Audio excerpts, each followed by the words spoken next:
Stock in Rivian took a hit recently after the company announced that its earlier partnership with Ford to build electric vehicles together is no longer going to stand.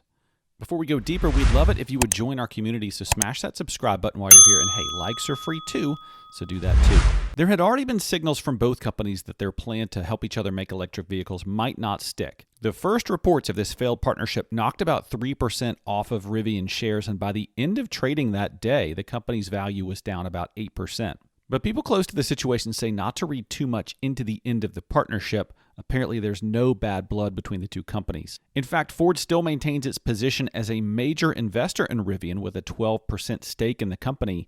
And keep in mind, at recent levels, the market value of Rivian is 20% more than that of Ford. When the end of the partnership was announced, one Ford executive said, given the current environment, Lincoln and Rivian have decided not to pursue the development of a fully electric vehicle based on Rivian's skateboard platform, blaming the 2020 pandemic for their decision not to go on. Some wondered if the two companies would simply pause their partnership rather than dropping it completely. If you'll remember, when Ford was producing the Mach-E, it hit the pause button before finally getting the popular new model into the hands of buyers. But who wants to be stopped, especially when you're trying to title an off-road vehicle, which is what we call in the business?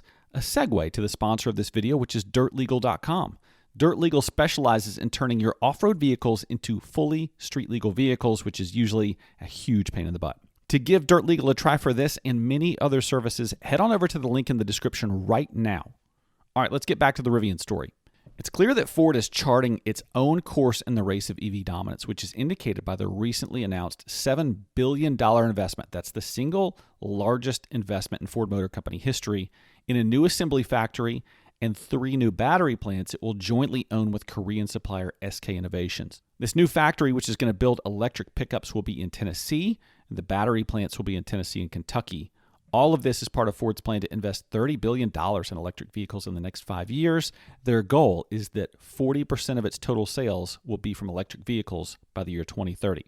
On the other hand, Rivian is not slowing down at all, as they've been cranking out pickups since September, and the company is planning to expand its capacity from the money made from its stock sales. The future still holds a lot of opportunities for Rivian through the interesting improvements it has come up with in its own EVs, and at this rate, its shares may bounce back up to surpass its all-time high. We're curious to know, though, what do you think will happen to Rivian? Let us know in the comments below, and thanks for watching.